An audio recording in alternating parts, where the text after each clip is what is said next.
الله من الشيطان الرجيم. بسم الله الرحمن الرحيم. يا أيها النبي قل لمن في أيديكم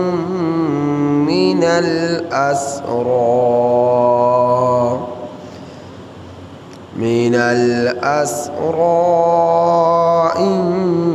يعلم الله في قلوبكم خيرا يؤتكم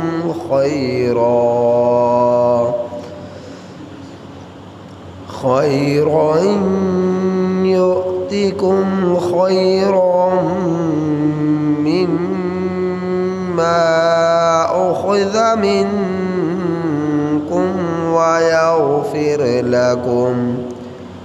والله غفور رحيم.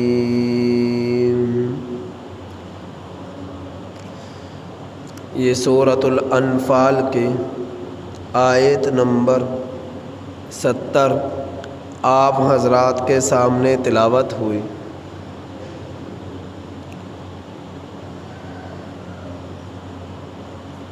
اس آیت کریمہ کا ترجمہ یہ ہے: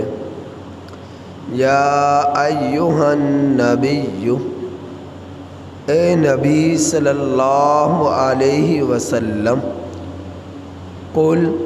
آپ کہہ دیجئے، لمن فی ایدیکم، ان لوگوں کو کہ جو تمہارے ہاتھوں میں، من الاسری، قیدی ہیں،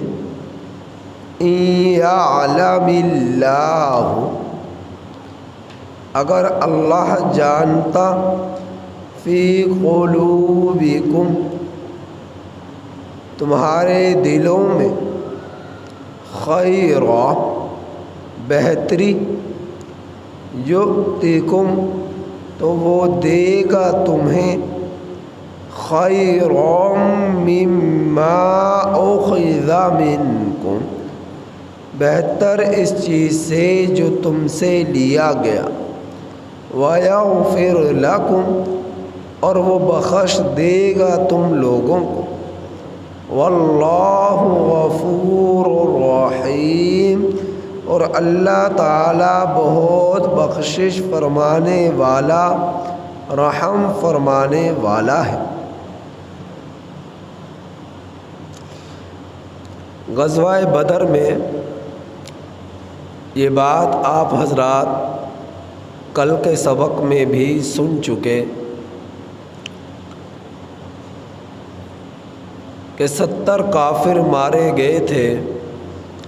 اور 70 گرفتار ہوئے، اور باقی خوف کے مارے بھاگ گئے. اب جو گرفتار ہونے والے تھے ان میں نبی کریم صلی اللہ علیہ وسلم کے چچا حضرت عباس رضی اللہ تعالی عنہ بھی تھے، جو بعد میں مسلمان ہوئے، اور عبد الرحمن سیدنا ابو بکر صدیق رضی اللہ تعالی عنہ کے بیٹے بھی تھے، زید بن خطاب، عمر بن خطاب رضی اللہ تعالی عنہ کے بھائی بھی تھے، ابو العاص نبی کریم صلی اللہ علیہ وسلم کے داماد بھی تھے، حضرت عقیل سیدنا ابو بکر صدیق رضی اللہ تعالی عنہ کے، عباس رضی اللہ تعالی عنہ کے بھتیجے بھی تھے. تو ان بدر کے قیدیوں کے بارے میں فیصلہ کیا کرنا چاہیے تھا اس بارے میں نبی کریم صلی اللہ علیہ وسلم نے مشورہ فرمایا، اور مشورہ ایسی چیز کے بارے میں جس کا حکم قرآن اور سنت سے نہ مل رہا ہو، قرآن سے نہ مل رہا ہو، تو ایسی جائز کاموں کے بارے میں، ناجائز کاموں کے بارے میں مشورہ نہیں ہوا کرتا، جائز امور کے بارے میں مشورہ ہوا کرتا ہے۔ اور مشورے کے بارے میں قرآن کریم میں ارشاد ہے کہ وَشَاوِرْهُمْ فِي الْأَمْرِ، کہ تم لوگ آپس میں مشورہ کیا کرو، مشاورت رکھا کرو۔ تو نبی کریم صلی اللہ علیہ وسلم نے مشورہ لیا کہ ان کے بارے میں کیا کیا جائے۔ جن میں مشورہ دینے والوں میں فاروق اعظم رضی اللہ تعالی عنہ نے فرمایا کہ چونکہ یہ لوگ اسلام کے خلاف نکلے ہیں، قرآن کے خلاف نکلے ہیں، نبی کے خلاف نکلے ہیں، لہٰذا ان کی سزا ایک ہی ہونی چاہیے، اور وہ یہ کہ ان کو قتل کر دیا جائے، ان کو قتل کر دیا جائے۔ اور قتل بھی اس انداز میں جس کا جو رشتہ دار ان قیدیوں میں موجود ہے خود وہ اپنے ہاتھوں سے اس عزیز کو قتل کرے، اس قیدی عزیز کو قتل کرے۔ چنانچہ نبی کریم صلی اللہ علیہ وسلم اپنے داماد کو قتل کرے۔ سیدنا ابو بکر صدیق رضی اللہ تعالیٰ عنہ اپنے بیٹے عبد الرحمن کا گلا خود کاٹیں۔ سیدنا عباس رضی اللہ تعالیٰ عنہ جو کہ اس وقت رضی اللہ تعالیٰ عنہ نہیں تھے، نبی کریم صلی اللہ علیہ وسلم کے چچا ہیں، تو ان کے لیے حکم ہوا کہ آپ صلی اللہ علیہ وسلم خود ان کا گلا کاٹیں۔ اور سیدنا عمر بن خطاب رضی اللہ تعالیٰ عنہ کے بھائی زید کا گلا فاروق اعظم خود اپنے ہاتھوں سے کاٹے۔ تو یہ مشورہ دیا فاروق اعظم رضی اللہ تعالی عنہ نے، لیکن ان کے ساتھ صرف سعد بن معاذ رضی اللہ تعالی عنہ شامل تھے، باقی سیدنا ابو بکر صدیق رضی اللہ تعالی عنہ نے فرمایا کہ یہ مشورہ بھی کوئی غلط نہیں ہے جو فاروق اعظم رضی اللہ تعالیٰ عنہ نے دیا ہے، لیکن میری رائے یہ ہے کہ ان کو فدیہ لے کر چھوڑ دیا جائے، اور جو فدیہ نہیں دے سکتے وہ ہمارے 2-3 افراد کو لکھنا پڑھنا سکھائیں، عبرانی زبان سکھائیں، اس کے بعد ان کو آزاد کر دیا جائے، یہی ان کا فدیہ ہے۔ سیدنا ابو بکر صدیق رضی اللہ تعالی عنہ کی اس رائے میں باقی تمام مسلمانوں کی رائے ہوئی، تو اکثریت رائے کی بنا پر نبی کریم صلی اللہ علیہ وسلم نے ان کے مشورے کو سنتے ہوئے سیدنا ابو بکر صدیق رضی اللہ تعالیٰ عنہ کے مشورے پر عمل فرمایا، اور قیدیوں سے 400 درہم بطور فدیے کے مقرر فرمائے، اور 1 درہم چاندی کا ہوتا ہے، اور یہ چاندی کا ایک سکہ 3.5 ماشے کا ہوتا ہے۔ تو اس طرح جن کے پاس دراہم تھے انہوں نے 400 درہم دے کر اپنا جان کو آزاد کرا لیا، اور جن کے پاس درہم نہیں تھے فدیے کے طور پر دینے کے لیے انہوں نے مسلمانوں کو لکھنا پڑھنا سکھایا، اور یہی ان کا فدیہ بنا۔ تو اللہ رب العزت نے اس آیت کریمہ میں نبی کریم صلی اللہ علیہ وسلم کو مخاطب کرتے ہوئے انہی قیدیوں کے بارے میں ارشاد فرما رہے ہیں، اے نبی صلی اللہ علیہ وسلم، یا ایھا النبی قل لمن فی ایدیکم آپ کہہ دیجئے ان لوگوں کو جو تمہارے ہاتھوں میں قیدی ہیں، من الاسری، ان یعلم اللہ فی قلوبکم، اگر اللہ جان لیتا اگر اللہ نے جان لیا فی قلوبکم تمہارے دلوں میں خیرا بہتری کو، یؤتکم تو وہ دے گا تمہیں خیرا مما اخذ منکم، بہتر اس چیز سے جو تم سے لیا گیا، ویغفر لکم اور وہ بخش دے گا تم لوگوں کو۔ 400 درہم ان سے لیا گیا، اللہ نے فرمایا تم میں اگر بہتری دیکھی تو تمہیں ان 400 درہم جو تم نے دیے اس سے زیادہ بہتر تمہیں تمہارا رب عطا کرے گا، اگر تم میں جان لی بہتری۔ اب بہتری کیا تھی کہ اللہ نے تمہیں اسلام کی مخالفت سے نکال کر اسلام کی موافقت میں ڈال دیا، اور بے دینی سے نکال کر تمہیں ایمان دے دیا، یہ اللہ نے بہتری تمہیں دی۔ تو اللہ تمہیں تم سے لیے ہوئے 400 درہم کے بدلے 400 درہم کے مقابلے میں اس سے بہتر تمہیں دے گا، اور تمہارے گناہوں کو بھی معاف کر دے گا۔ چنانچہ نبی کریم صلی اللہ علیہ وسلم نے ایک محاذ پر حضرت علا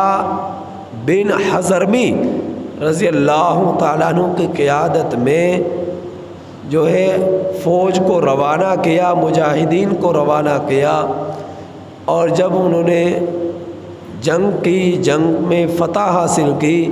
تو اللہ رب العزت نے مسلمانوں کو کپڑوں اور اجناس کے علاوہ 1,00,000 دراہم بھی عطا فرمائے بطور غنیمت کے۔ اب جب یہ ملے، فجر کی نماز کا وقت تھا، نبی کریم صلی اللہ علیہ وسلم کے پاس نماز فجر کے بعد جب بیان ہوا، دین کی باتوں سے فراغت ہوئی، تو مسجد نبوی میں دراہم کے ڈھیر لگ گئے۔ تو لوگ آپ صلی اللہ علیہ وسلم کے ارد گرد جمع تھے، تو اس وقت حضرت عباس رضی اللہ تعالیٰ عنہ تشریف لائے اور اللہ رب العزت کے پیغمبر کے سامنے عرض کیا کہ اللہ نے وعدہ کیا کہ ہم سے جو لیا اسے اللہ بہتر دے گا، تو اے چچا جان آپ ہمیں اے اللہ کے رسول صلی اللہ علیہ وسلم آپ ہمیں عنایت کیجئے۔ تو چونکہ حضرت عباس رضی اللہ تعالی عنہ کا قد بہت اونچا تھا اور جسامت کے اعتبار سے بہت بھاری تھے، اور آپ کے جسم پر ایک بہت وزنی کمبل تھا، نبی کریم صلی اللہ علیہ وسلم نے فرمایا چچا جان یہ کمبل زمین پر رکھیے، اور جتنے دراہم آپ اس میں ڈال سکتے ہیں آپ ڈالیے۔ تو حضرت عباس رضی اللہ تعالی عنہ نے ان دراہم سے اپنے کمبل کو بھر لیا، اور جب اسے اٹھانا چاہا تو وہ اٹھ نہ سکا، تو فرمایا اے نبی کریم صلی اللہ علیہ وسلم آپ میری ہیلپ کیجئے اٹھائے جانے میں، میرے کندھے پہ رکھوانے میں یا میرے سر پر رکھوانے میں۔ نبی کریم صلی اللہ علیہ وسلم نے فرمایا کہ آپ کی مدد اس معاملے میں نہیں کی جا سکتی، آپ خود سے جتنا اٹھا سکتے ہیں اٹھا لیں۔ تو ان سے خود سے وہ اٹھائے نہیں گئے، تو انہوں نے ان دراہم سے کچھ نکالے، پھر اٹھانا چاہا پھر بھی نہیں اٹھا سکے۔ فرمایا اے نبی کریم صلی اللہ علیہ وسلم آپ خود ہیلپ نہیں کر سکتے تو کسی اور کو حکم دے دیجئے کہ وہ میری ہیلپ کر دے اور یہ اٹھوانے میں میری مدد کر دے۔ تو فرمایا نہیں تم خود ہی اٹھاؤ گے جتنے اٹھا سکتے۔ پھر انہوں نے مزید ان دراہم کو کم کیا، اور اتنا کم کیا کہ جتنا وہ اٹھائے جا سکتے تھے اتنا انہوں نے ڈالا، اور پھر اٹھا کر چل دیے۔ تو نبی کریم صلی اللہ علیہ وسلم نے فرمایا اپنے صحابہ کو مخاطب کرتے ہوئے چچا جان کی حرص تو دیکھو۔ تو یہ دیکھیں کہ اللہ رب العزت نے جو 400 درہم لیے تو اللہ نے 1,00,000 دراہم عطا فرمائے، اور پھر ان لوگوں کو اتنا دیا کہ پھر ان سے اٹھایا بھی نہ گیا۔ اتنا زیادہ ان کو دیا گیا بدری قیدیوں کو کہ ان سے اٹھایا بھی نہیں گیا۔ اور اسی طرح پر جس وقت اللہ کے رسول صلی اللہ علیہ وسلم ہجرت کر مدینہ المنورہ روانہ ہوئے تو نبی کریم صلی اللہ علیہ وسلم کے ساتھ سیدنا ابو بکر صدیق رضی اللہ تعالیٰ عنہ بھی ہیں، اور آپ کے غلام عامر بن فہیرہ رضی اللہ تعالیٰ عنہ بھی تھے، اور ایک آدھ شخص اور بھی تھا۔ اب جب یہ روانہ ہوئے تو دار الندوہ میں مکہ والوں نے، مشرکین مکہ نے یہ اعلان کیا کہ جو نبی کریم صلی اللہ علیہ وسلم کو اور آپ کے ساتھیوں کو گرفتار کر لائے گا زندہ، یا ان کا سر قلم کر لائے گا، اسے 200 جو ہے دراہم، 200 اونٹ انہیں بطور انعام کے دیے جائیں گے۔ تو اس وقت سراقہ ابن مالک جو کہ بڑا ہی پہلوان قسم کا شخص تھا اور طاقتور شخص تھا، اس نے نبی کریم صلی اللہ علیہ وسلم کا پیچھا کیا، اور پیچھا کرتے کرتے آپ صلی اللہ علیہ وسلم کو پا لیا۔ جب آپ صلی اللہ علیہ وسلم کے قریب پہنچا ان 200 اونٹوں کے لالچ میں، تو اس کا گھوڑا زمین میں دھنسا۔ اس نے اسے پھر کھڑا کیا، نکالا تو 2 قدم رکھے تو پھر وہ گر گیا اور زمین میں دھنسا۔ تو یہ کیفیت تھی۔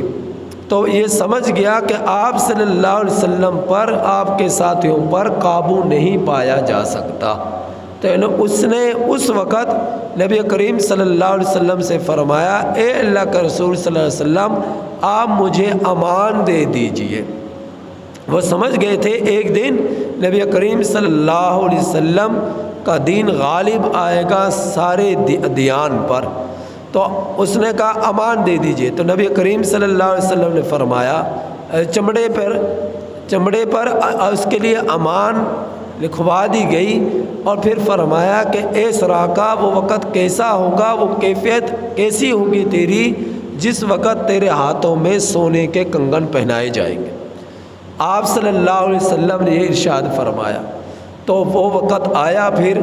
فاروق اعظم رضی اللہ تعالی عنہ کے